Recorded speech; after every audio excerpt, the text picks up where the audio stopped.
Taurus ascendants.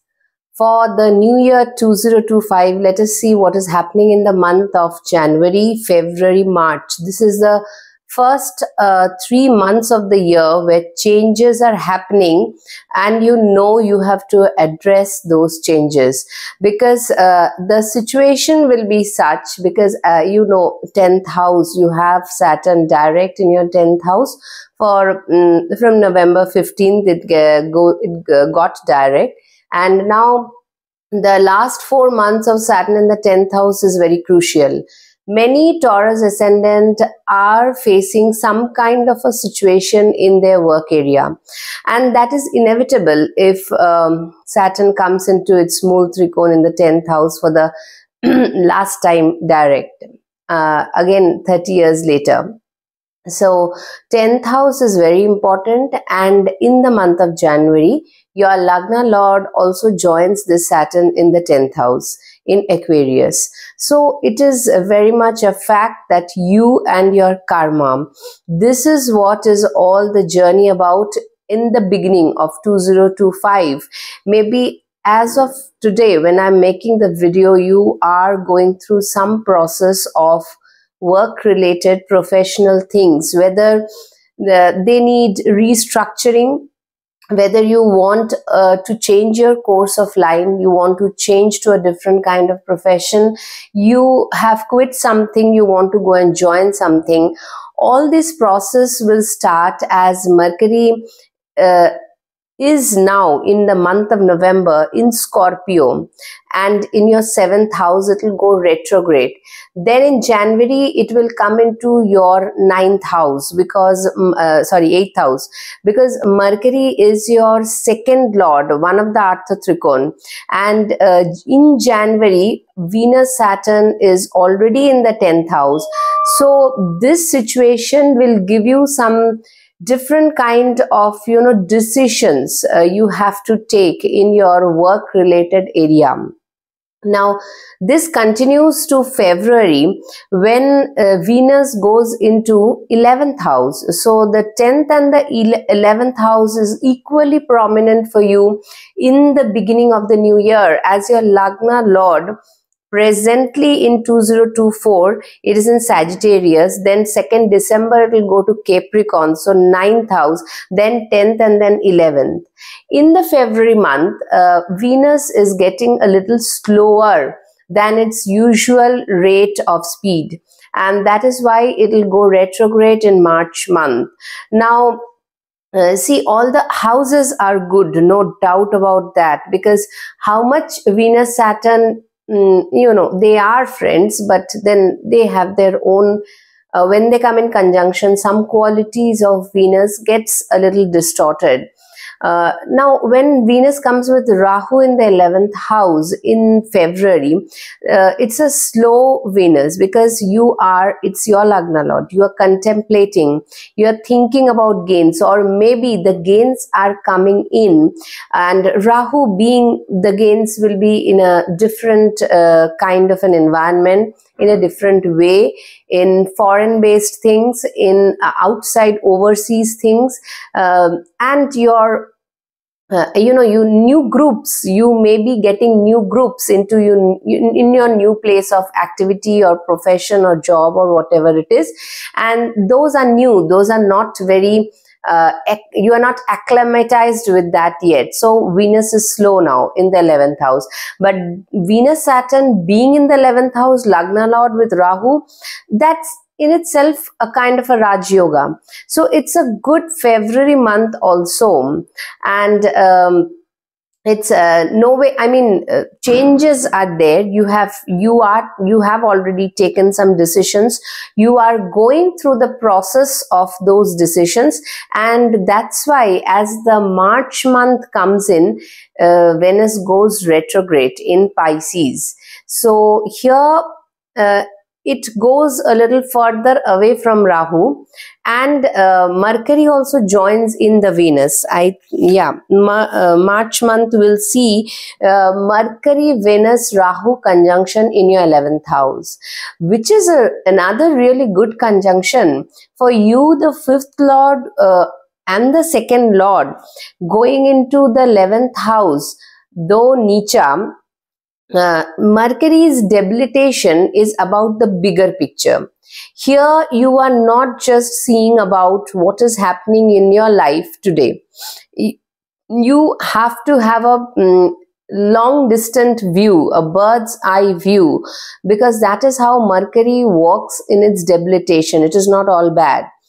Yeah, obviously when Venus Mercury is there in Pisces, maybe the natural flow of communication, or you being a little in a little aloofness from, though you are there, but still your visions are furthered and in a different way. Now this Mercury, though debilitated, but in the 11th house and getting Nij Bhanga from Venus, because Venus is exalted. So this is a whole scenario that is happening in the 11th house, which is quite favorable for your growth process. Now, in the end of March, last 31st of March, Saturn comes into the 11th, 0 degrees.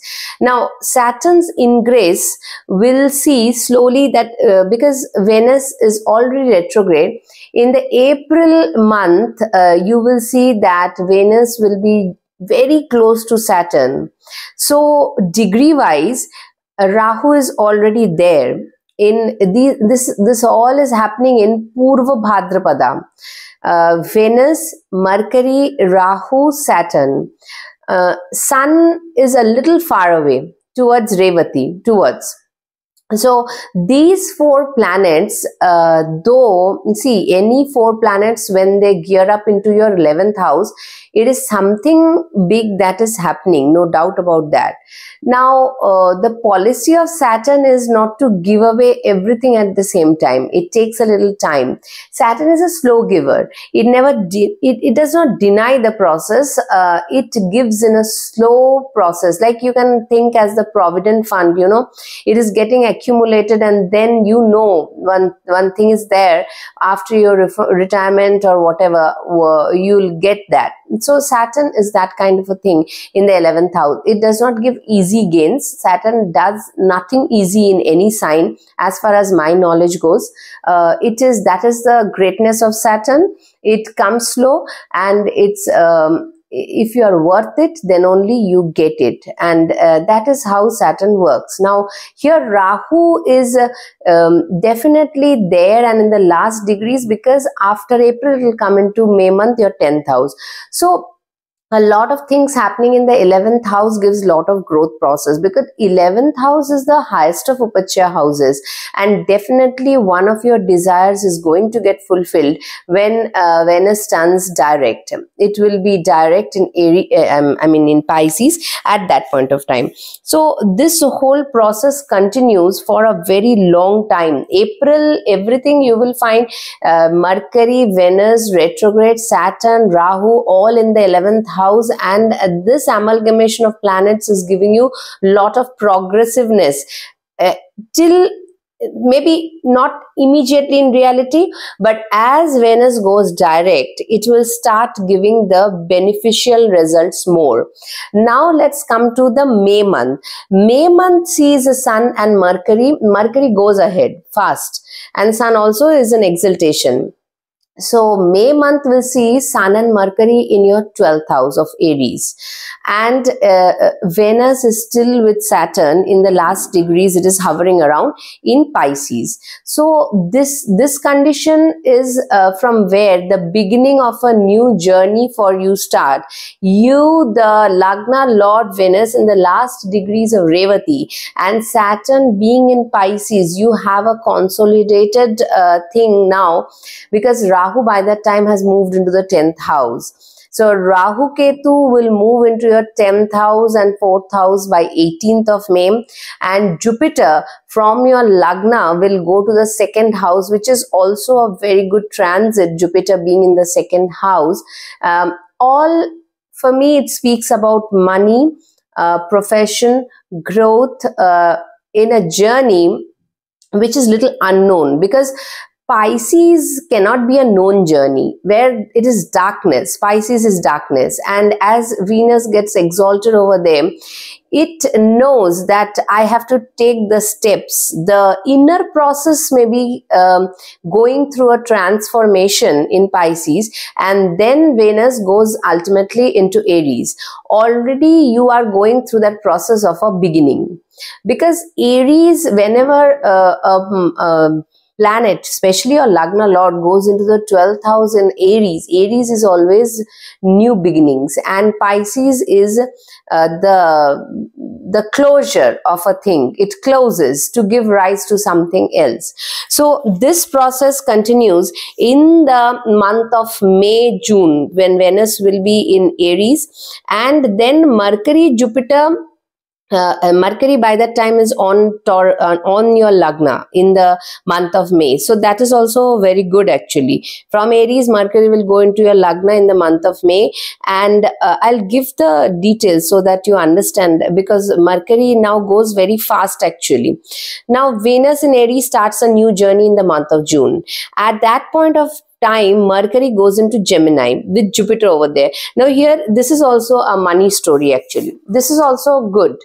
Now see, all these things, when it is happening, one planet, which is your 12th lord and your 7th lord, was debilitated all the while in the 3rd house. So maybe the efforts you were putting was not exactly, you didn't know that what kind of, this effort was not very structured, because Mars, the problem with Mars in 3rd house is that it wants to go with an action. That is starting from January, and then it goes into the 2nd house. It's thinking about money. Mars is good in the 2nd house with money. Again, 2nd April, it comes back to your 3rd house, and this process continues till June. So before June, so January, February, March is the kind of, you know, that there is a change and it's inevitable. Now April, May, June, you are actually going through the changes that is necessary to be made, so that from June month, as when Mars goes into Leo and your Lagna Lord comes on the Lagna, Venus, slowly, it will, by the end of June, I think Venus will, yeah, June, then it will be July actually, Venus on the Lagna. So at that point of time, let's take July, you will be now knowing that where you're heading towards. Now see, the story from July is such that Lagna Lord comes on the Lagna, Venus is on the Lagna in Taurus, brilliant, really good actually, but aspected by Saturn, because Saturn is in Pisces. So you are not overly optimistic about things, because whenever Saturn puts a drishti on the Lagna, some added pressure has come onto you. You have shouldered, you have to shoulder some added responsibility, and you have to put effort where for yourself. It's not an easy thing. See, when Saturn has already completed its transit in the 10th house, and it's gearing up to give the karma phal, the results in the 11th house, it will test your patience definitely. You have put in the work, now you wait, and slowly the gains will come into your kitty. But Rahu in the 10th is a little different flavor. You know, Rahu wants to make the things look a little different. It's not a normal planet, as we all know. And in the 10th house, Rahu, it's like it makes the things, a person who has a 10th house Rahu, this is in transit, they, whenever they work, they make the things, they think it in many different ways. That is how Rahu works. And Aquarius is its own sign. So Rahu gives you a lot of fertility in your brain. Ketu in the 4th house is a difficult position for the mother, and Leo Ketu is not easy. Because though you will say that Magha is a nakshatra of Ketu, which is housed by Leo, true, but over here the problem with Ketu is that it gives fame. Leo is a sign of fame, name, fame, glory, you know, a shine. That is a royal sign. And but Ketu says you have to work over here for the benefit of others, as the king should do originally. you should work for your people, and when the fame comes, it comes. That's your glory. You do not wait for that. The fourth house works in that way, that housing of Ketu, wherever Ketu goes, it does some problem with the living significance of the house. We know that. Now here it is your motherland. You can feel frustrated with both. That can easily happen. And Mars coming in because we are talking of July month, right? So July, Venus is on the Lagna, but Mars comes in a direct conjunction with Ketu because Mars has already been in Leo from 6th of June. Now 4th house is on the boiling point. Absolutely, because Mars Ketu conjunction from June 6th to July, nearly July 29th, it will go to your 5th house. That's another story. So here Mars is at a boiling point with Ketu, and you can have Mars in the 4th house is no way good. In Leo, fiery sign with Ketu, adding extra catalyst to that fire. It's a very cautious month. If you are running any kind of dasha of the sun, Leo dasha, Mars dasha, moon dasha, any dasha which is fragile, because Venus, if you're running a Venus dasha, it's still okay because Venus has the capacity to think. Now Saturn is also aspecting it, and Venus is a diplomacy planet. But if you're running Rahu dasha, Ketu dasha, Antar dasha of Mars, moon, Saturn, in between these things, it is a boiling point that you have reached, and there can be sudden outburst of anger, whether at home, it can be in the professional area also, because Mars will be expecting that Rahu in the 10th house. So you have to be very careful from the 6th of June to the end days of July, because 30th July Mars will come into Virgo. Now here the challenge is, by the time Venus has come into your 2nd house, again money is good. 11th house Saturn is there, 2nd house Jupiter and Venus is there. Money wise you should be doing good, you should be able to save, you are earning, whatever it is. And Mercury now here gets retrograde. Now the retrogression of Mercury happens in your 4th house. So in your 3rd house in Cancer. So Mercury this year goes retrograde 3 times. Once in Pisces, once in Cancer, lastly in Scorpio. Again watery signs. I'll come to that. Now the story goes here that Mars comes into your 5th house and now is in opposition with Saturn. So Mars is your it is your 7th lord, and see, this is a problem with which I forgot to say, in the 4th house, as it is getting conjunction with Ketu. It is a difficult time for partnerships also, because 7th house lord is Mars and the 12th house, and that glaze of Leo, where Mars is with heated up, Mars is hot fireball, Ketu is a very sharp thing and very hot, intense.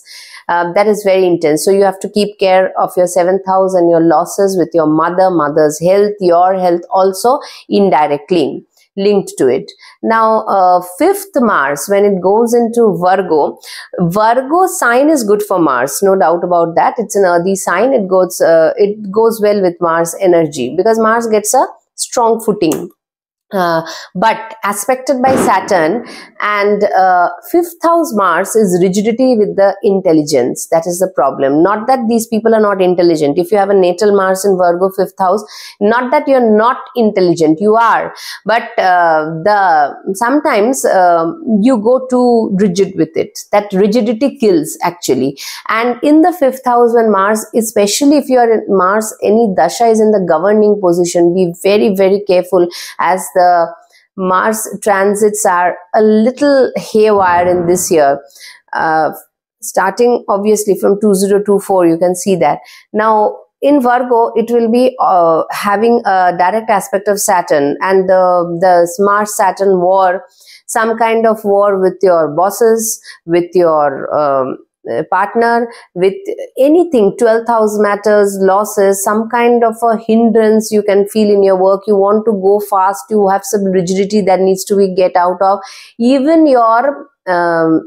with your progeny, that can also be a problem. So this is a little, Mars Ketu was an intense thing. Here the intensity is less, obviously. Mars Saturn is not bad, no way it is bad, the conjunction or aspect, because Mars Saturn, they need each other. Mars always wants to go ahead, Saturn wants a structured approach, which is required for Mars. So you have to keep a tab on these things. Now then Mars moves on to, by that time Venus has come to the 3rd, and now as Venus comes into by the 15th of this Mars transit of Virgo will be whole month of August and half of September.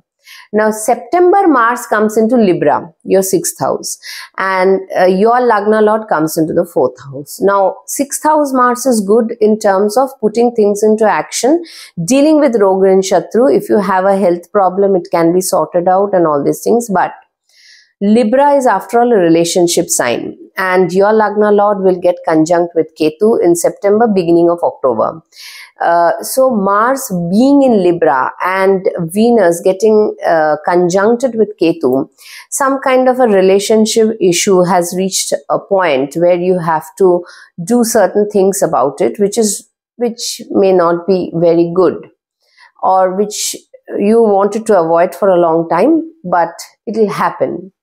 So reminding of your Dasha Mahadasha at that point of time, because Venus Ketu every year they have a conjunction, but over here it is in Leo. Leo, Venus is a watery tattva planet, it is already burning. Ketu is another intense planet which is hitting Venus, and both are clashing, going forward to each other, they are clashing. And on top of that, Mars is in Libra. Relationships are at a stake at this point of time, and you have to handle it very carefully. If you have any long distance journey to be made, that could be made, because Venus goes into the 4th house conjunct with Ketu, Mars in Libra aspecting Aries, Saturn is in Pisces, or Rahu is in 10th house. If you have a foreign land travel, if you have to work for foreign land, going for some kind of admission in foreign lands, all these things are favored. That is good. In that way it is good. Then the last phase of the year, you will see that October, by the end of October, Jupiter comes into in its exaltation, 3rd house, and Mars comes into Scorpio, your 7th house, and Saturn is already in Pisces. And again Mercury gets retrograde in Scorpio with Mars. Now here again the watery trikon, which is your Kama trikon, but it is Cancer, Pisces and Scorpio is getting activated. Exactly what is happening at this point of time, I had made a video already. So that kind of a thing again. So watery element is very prominent right from the ending of 2024 to the end of 2025 also, and Saturn as if it is there. Now Jupiter is also joined, and Mars also in Scorpio. 3 quite big planets are into watery sign. Any kind of long distance journey, any kind of thing that is related to water, maybe shifting a house which is near the water, or getting emotional baggage which you need to get away with, that is also watery emotions. So here the end of 2025 is such that you have to get rid of a lot of things that are creating baggage for you in the Kama Trikon, being it's the Moksha Trikon for you, Taurus ascendant. Now that is the interesting point towards the last of the year. Another thing which I'll make a video is that Saturn had begun its journey from the 30th of March in Pisces. But again, by the end of the year, it comes into 0 degree Pisces. So it will move, I think, maximum 8 degrees like that. So you are again starting the journey of Pisces. Now, Jupiter being there in the 0 degrees hovering around, and Jupiter by end of December, it will again go back to Gemini retrograde. But as of now, in the month of November, you have to deal with certain kinds of emotions where all the planets, the Mars, the Saturn, the Jupiter, all are at 0-1 degree of the watery trikon. So, and this is the end of point of 2025, where you have to sort out your things, your relationships, your desires, and you move to a path which is again destined by Saturn from 0 degree of Pisces, beginning of January 1 degree of Pisces. So this is the whole story of 2025. 2025 will see lot of changes. As I say that January, February, March will see that you are in the process of going towards the change. You are applying for the change. You know the change is inevitable. April, May and June will be implementation of those changes, as Rahu, Ketu and Jupiter will have shift and Saturn also literally from April. So this is implementation. Now from July, you have to deal with these changes. That I know any change is not easy. Even for me also, some or the other change will happen. So changes are not easy. You have to stabilize. Why 2025 is so difficult and it's being repetitively told in the YouTube? The thing is that when so many changes happen, this destabilization of the human mind is the most difficult thing to deal with, which I have felt in my life. I'm just telling my experience. So if we want a stability outside us, that stability should be within us first, and that needs to be done in a very in a conscious way, that I need to stabilize. Otherwise transits will just trigger the boiling point and things will just go out of hand. So this was your total year, Taurus. Hope it helped you. Coincidentally, it's that by the end of the year, I think Venus will come again into Sagittarius. So this year also it is like that only. It is now in Sagittarius. It will again come back to Sagittarius. So that is, just let me have a look. No, Venus will be in Scorpio. In December, Venus will be in Scorpio. So because it got retrograde in between, so there a little bit of here and there. But the journey of Venus starts from your 10th house to the 7th house. So it will make you take decisions and go forward in your life. Hope that whatever I have told in this video, you are able to, understand and take it a little bit as the path guidance of 2025. We'll meet at the next video, Taurus. Have a happy new year.